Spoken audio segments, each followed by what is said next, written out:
Hi everybody, welcome to a new edition of Let's Talk About Education with Antonio Corrales.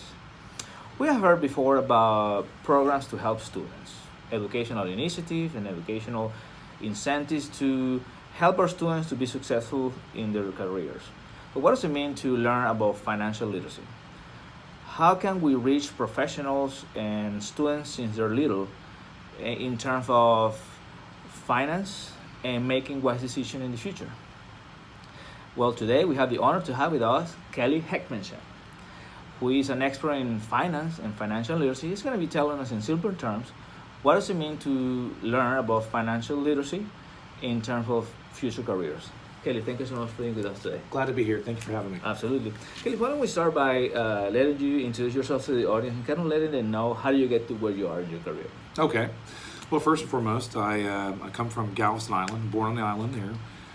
Both of my parents are actually educators. My mom was a reading English teacher, 8th grade teacher for over 30 years, and my dad was a professor at Galveston College for 36 years, microbiologist and A&P teacher. So I'm very, very fond of educators just because my family we're full of them, educators. And of course, once I graduated from Galveston, I went to proceed on to Rice University.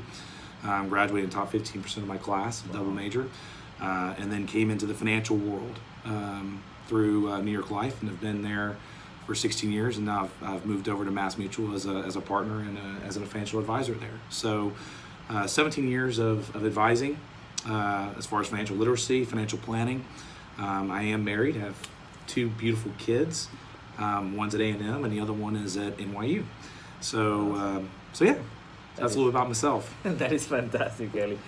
Well, Kelly, why can't you tell us about financial literacy? Because there's a, since years ago, we started, hearing from the book, Poor Dad, Rich Dad. We started learning about, financial literacy across the board and how important it is for students since they're little to be familiarized with finance. And then it goes all the way towards college, high school and college. So why can't you tell us, why do you think it's important to learn about financial literacy and what type of impact financial literacy may have on people's life, in your opinion? Right, okay. So I'll just first tell you what I observe. Absolutely. Okay, working with a lot of educators in financial planning and business owners just throughout. One of the big things that I've observed in our school systems is basically there is not a lot of financial literacy. Okay, it's one of the things that we had when we grew up. Going to school, home ed. We had the flour sack babies and balancing checkbooks and all the things we had to do when we grew up, and just becoming more financially aware as teenagers. And we got those types of jobs. Minimum wage jobs at that point in time. I just don't see a lot of that happening in our school systems now, which is the start of where a child should, or a student should, learn about money and how to manage it. So I do think that financial literacy is very, very important, and it has to begin at a younger age. Since we're not having that, it causes problems, because in college, if you're not in a finance degree and you're in different types of other positions out there, the likelihood of you getting any type of course on how to manage money, those responsibilities of what it's like to when you finally get out in the real world and have those types of responsibilities, they're lacking. Well, so let me ask you this, because I know you're constantly helping people to learn about finance, and you're constantly advising people in terms of financial planning, adults and young people. What is the disconnect that you see? Taking what you're saying, all the research shows that it's true. We have now is when we're starting to implementing some programs in terms of financial literacy, but usually you start in middle school and high school, when all the research says that you should start in kindergarten. What are the disconnects that you see in adults who didn't have a lot of financial education in their background, and then when they get to adulthood, making decisions that may not be the most appropriate for their future? Do you see that disconnect? And what type of things do you see? A lot of the things that I do see in a younger person is they have a lot of questions, right? Because they're They're out on their own if they are on their own. I mean, some of them are still they actually have jobs, but they're still living with their parents. If we're talking about the millennial generation per se right now, but even the older crowd. I mean, it's one of those points where debt is a huge issue. Debt, right? Debt. People that have significant loans, and I'm not just talking about mortgage loans. I'm talking about credit card debt. Yeah. Because their lifestyle that they have does not their income doesn't support their lifestyle. So therefore, they're spending way too much. They're spending more money than what they have, right? So basically, a credit card is basically you're borrowing money from someone else, from a company, to buy things that you can't afford at that point in time. Well, if they couldn't afford it now, what makes you think they can afford it later? Correct. Right? And that's consistent. I'm not saying everyone's like that. Yeah. A lot of people will purchase something on a credit card and then they'll pay it off at the end of the month. And those people have more of an understanding of what's entailing there, right? Which is what we call leveraging money. But some people don't understand the leveraging of money because they get in that position where they charge it and they don't understand that it's over their head because other things happen in the month and they can't afford it because they're not used to that budgeting of what comes in, their cash flow, what's coming in, what's going out, right? So again, it takes it back to that responsibility of how to balance your checkbook, right? How do you, per se, right? Now there's so many things that are electronic now. We don't have paper checks like we used to. We don't use those anymore. We use our debit cards and things like that. So it's easier to lose track of it today than it was 20 years ago. Right, so it's a little bit harder to do that. But even though the concepts are the same, right? It's just like right now you may have more digital platforms with apps or things of that nature. But I think, correct me if I'm wrong, but one thing that I see also across the school is that students and even parents lack of basic financial concepts, so like balancing your assets or balancing your debts or your simple cash flows, how much is coming in and how much is going out, those type of things. Don't you see similar things? Absolutely. And in fact, a lot of people don't understand how the taxes work.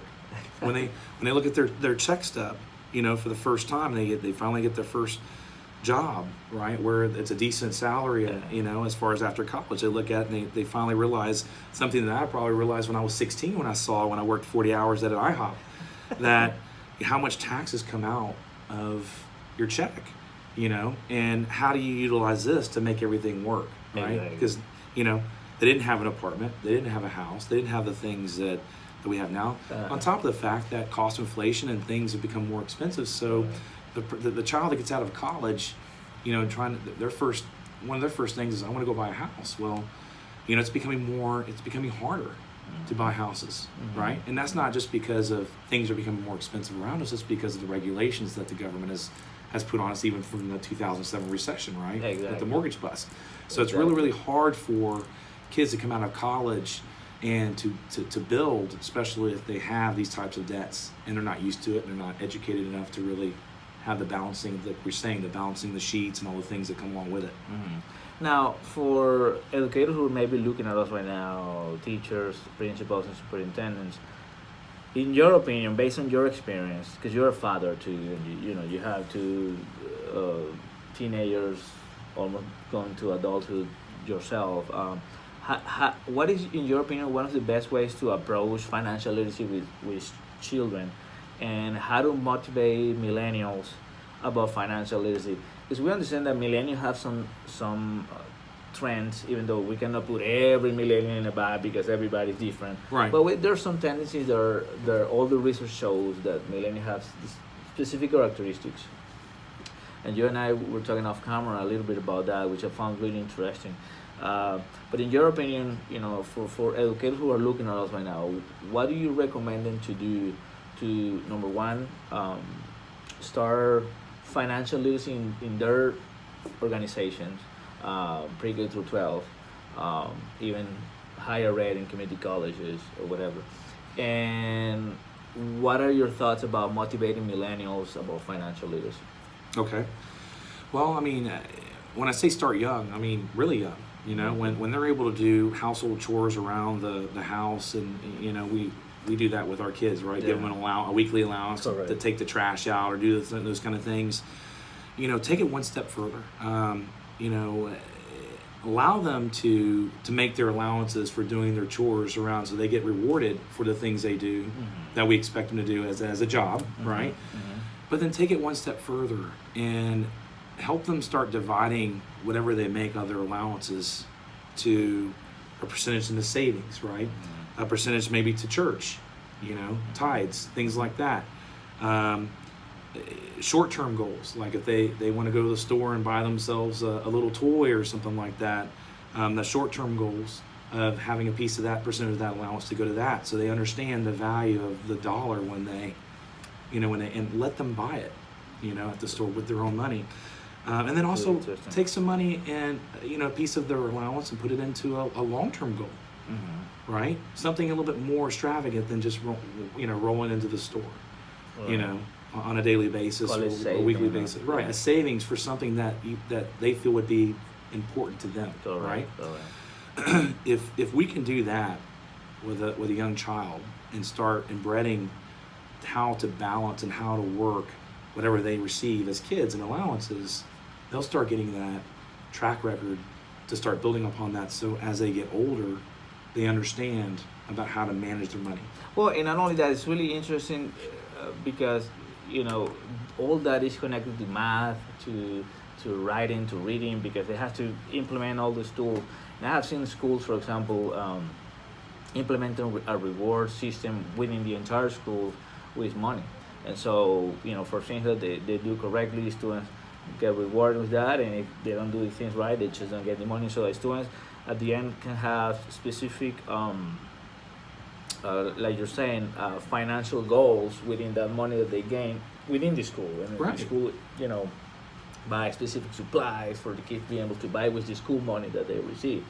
So definitely that's an idea. The other thing that I have seen about it, and I don't know, you have seen this too, is that when they present a specific project, I don't know, in the STEM field or science or whatever, they a lot of programs now, and this is mostly middle school, but I think it should be also in kindergarten. They start looking about the feasibility and the financial analysis of the project. The probably, the worst case scenario, and the best case scenario. And so those are things also that probably schools can start implementing. Absolutely. Yeah. Bringing some of that back. Like I said, it does. It has a recourse in the end, in the long run, right? Yeah. But if you can start those kinds of initiatives in the school systems as far as a form of an education, or if they even had a class for financial literacy, maybe not a class back, in elementary or middle school, but at least in high school, to talk about accounting. Correct. And talk about retirement. What does retirement savings mean? What does retirement vehicles mean to someone, right? Because even those things have evolved. We had pension plans back in the baby population, and a lot of companies are switching from a defined benefits plan, which is called a pension. TRS is one of them, right? That's still there. Correct. But now there are more defined contribution plans, which are 401ks, which puts more of the responsibility on the employee to contribute for the retirement. Puts more responsibility on the person to save. Right, and so, those are some of the things that we can start talking about on a high school level of education, not just about expenses and budgeting and the things we talked about earlier, but even, what does it mean to really save? Yeah, and it could be also a great parental involvement activity, because a lot of parents don't really know sometimes a lot about financial literacy and all that. So that definitely can be. Now, what about what you and I were talking about before, motivating millennials? Because you and I know that, millennials, I'm a father too, I have 2 teenagers. So, millennials, sometimes they have specific characteristics, and so the challenge with them is how to, like you and I were saying, they go more about recognition, career fulfillment. So how to motivate them about finance, because at the same time, yes, you have to have career fulfillment. Yes, you have to pursue your passion, but at the same time, you need to be able to pay your bills. Right. So how to motivate those folks to understand that balance? So the interesting thing about millennials, and this is something we talked about earlier, is you have to know where they came from, right? And with the silent generation, with the Great Depression, right? Everyone was brought up and raised to hold all your money, right? Save, big savers. Don't spend anything, right? Put it underneath your mattress because you don't know what's going to happen. To the baby population, which they didn't get what they felt growing up, because they had the silent generation withholding the things that they could not do when they were kids, right? So we kind of took it as moving population, the crossover generation, as let's provide everything to our kids for the things that we didn't get growing up. You had that right? guilt. Exactly. So the millennials got a lot of that, right? They got a lot of the things that we provided for them. So they didn't have to work the way that we did growing up. They didn't have that hunger. The hunger to fulfill those kinds the of eye of things. the tiger. Right, and there's nothing wrong with that. It's that's just the way that It's the just a generations fact. played out. Yeah. And again, millennials, not every millennial's like that, Correct. right? Everybody's different. Yeah. But in just that's kind of where it's at. So now you have the millennials that have gone through, they're through college, they're getting into the workforce, and they're finding out that, man, I haven't really had to really worry about the monetary reasons, just the educational reasons, and they graduate from college, and they find out that they're not, they're getting into these jobs that they thought they were going to get paid a lot more than what. When they thought, Or they're having a tough time getting a job, getting a Correct. career, right? And it's very, very tough. But then they also have some student loans and things like that they have to take care of, which is very, very challenging for them. Correct. But the reality is the way they see it is it's more recognition focused for millennials, right? So we have to come up with a way on our financial literacy to really understand a millennial, first and foremost. That's why I discussed how they perceive things. Correct. Because it has to be recognition based. It monetarily, yes, they still have to pay their bills at the end of the day, right? But you have some of the millennials that are out on their own trying to do that, trying to learn how to become more financially responsible for the things they have. But then you also have some of the millennials that are still really living with their parents, Correct. right? And still and have a professional position somewhere after graduating from college. Correct. So the reality is coming up with financial literacy for a millennial where it has some type of recognition base, maybe steps, right? Because millennials don't like to be really necessarily told what to do. Correct. You have to give them a challenge, a challenge-based type of goal where you say, hey, this is how you get here. Come up with some ideas or do some research to get you from one place to the other. So it has to be more of a challenging book for a millennial to really get involved with that. To motivate them, To motivate them to become more financially independent, right? That's interesting, yeah. Some advice to the millennials, some advice to people that are already out there that I'm seeing right now is debt is a problem, right?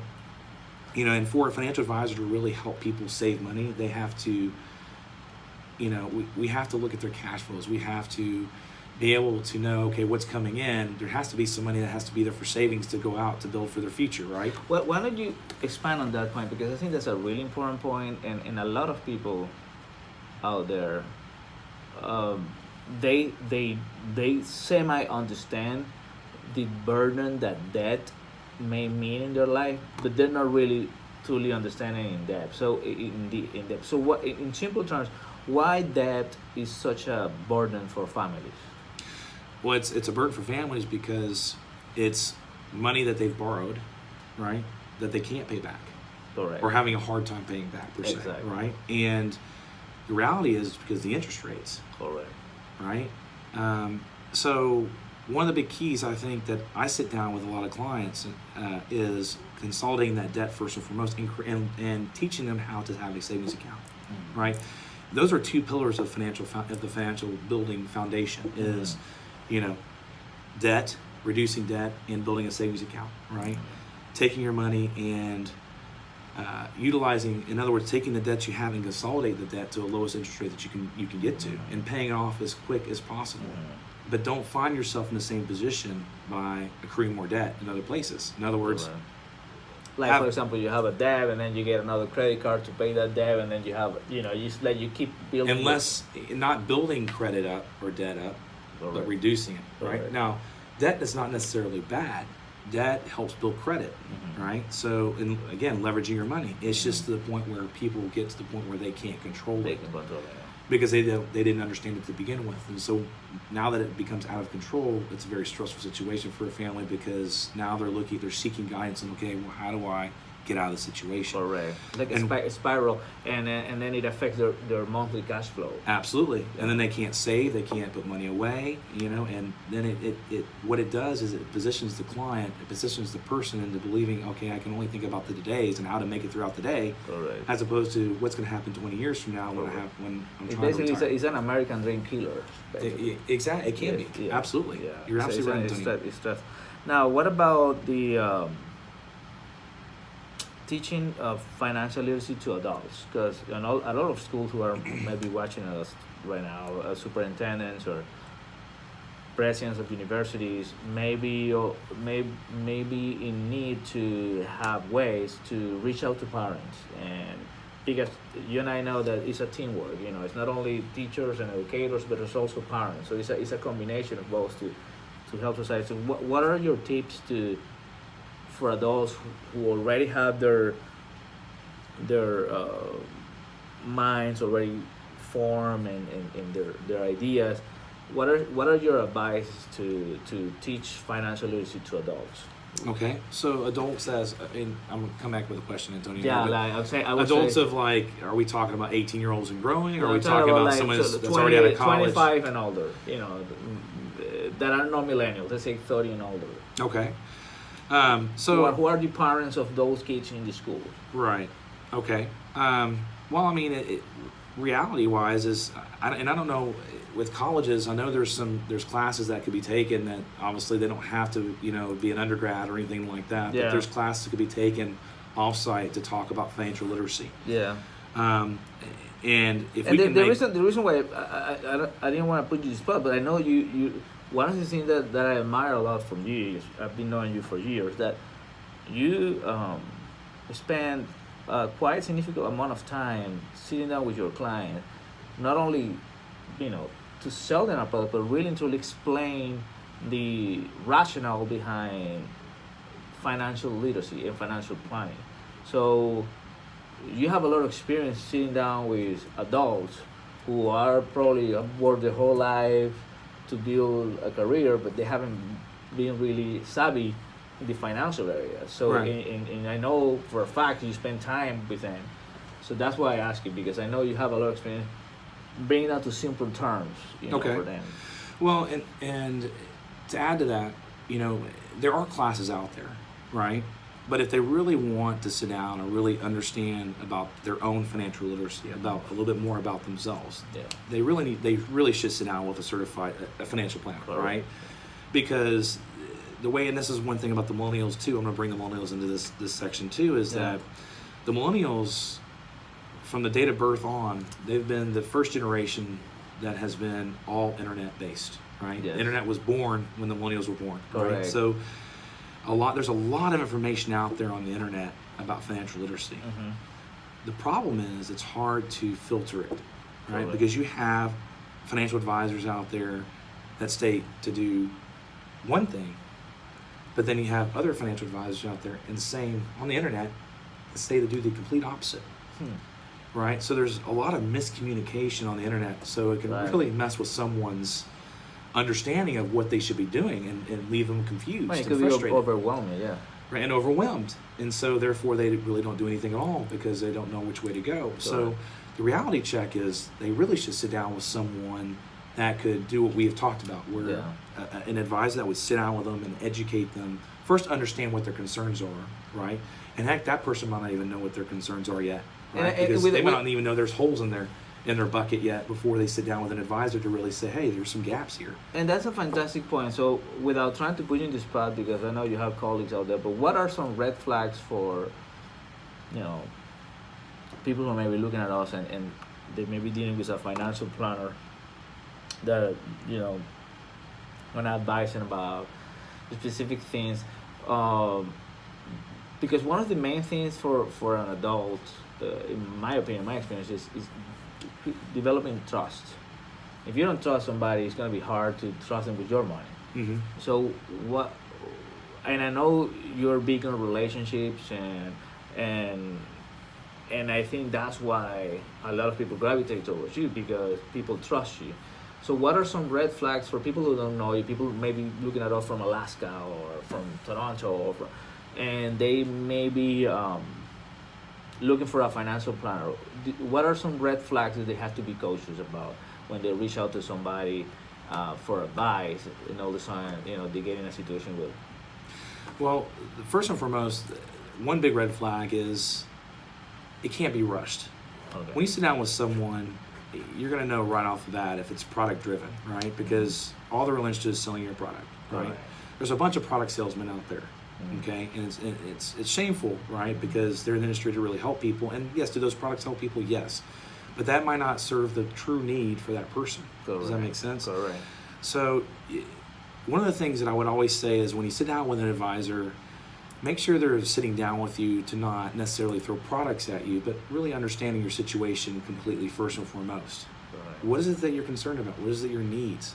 And it's got to make sense. When they're sitting down with you, that's one of the big things that I'm a big, it's a big thing to me is I want to treat people as I want to be treated across the table, as a client. So I want to be able to sit down and have a good conversation and for us to understand what the real concerns are.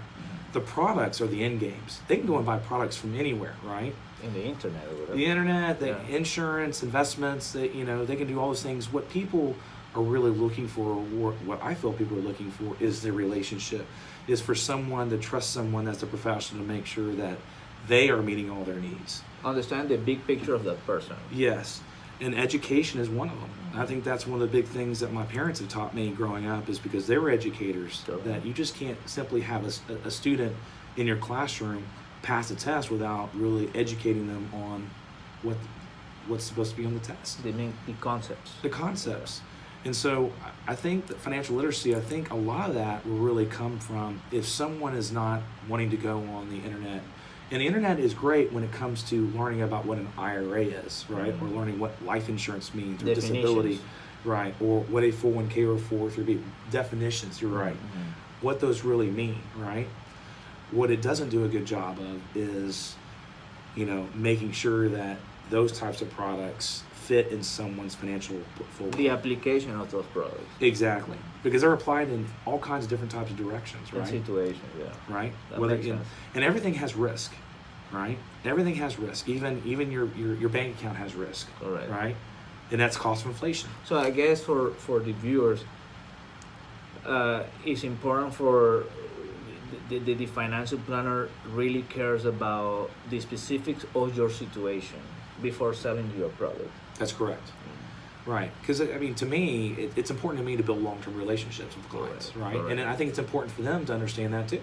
Correct. If you're going to be on this roller coaster ride, and you want to make sure that that what you're doing for the next 20 years is what you're supposed to be doing to build your retirement, you definitely want someone there to help you steer you through that pathway. Correct. Making sure you're not making the mistakes. Well, you have to have someone that really understand your situation first and foremost before they can have any type of recommendation, and they have to literally sit down with you and express and educate what those recommendations are to the person across the table for it to make sense, right? Absolutely. Why would you do something that someone's telling you to do when it doesn't make any sense? That makes sense.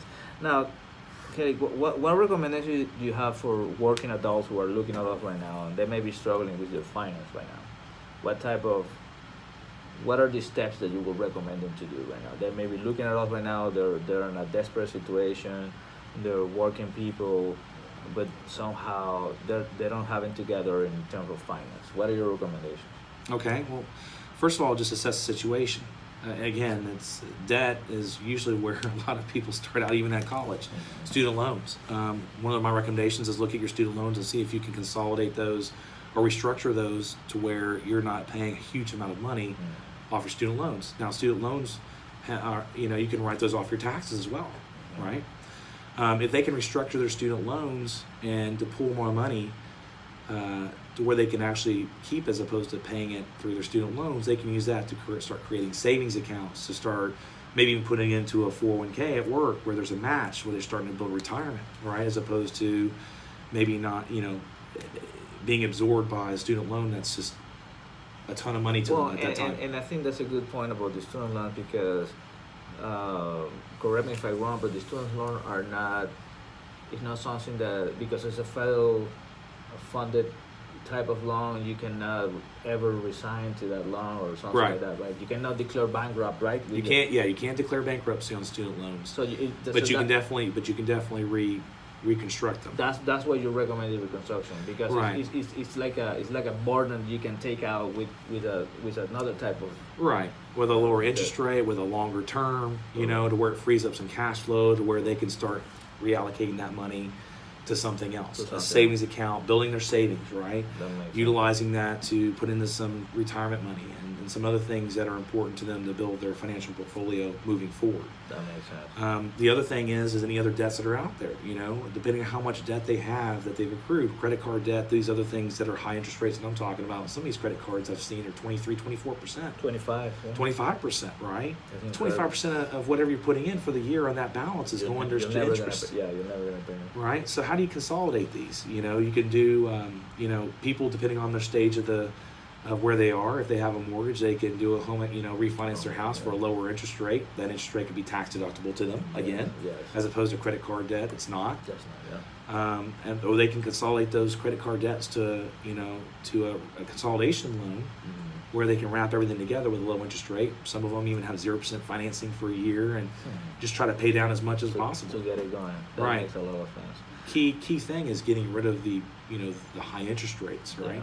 And we want to put Kelly's information at the end of his presentation, so anybody who is looking at us can reach out to him. But what about for educators and school district administrators and presidents of universities who are looking at us right now, and they are looking towards initiating or bringing their financial literacy programs to a next level? What type of recommendations would you give them? Well, the sad thing is, and this is just where it's at today, and it's not just one school district, it's many school districts where, because of the internet, because of benefits being online, a lot of the employees of school districts have really lost in touch with what these products really do.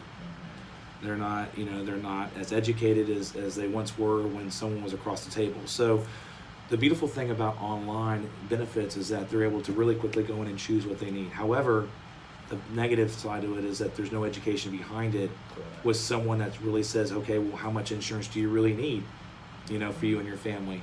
Or should you have a disability policy? What does that really mean, right? Or 403Bs, in a school district.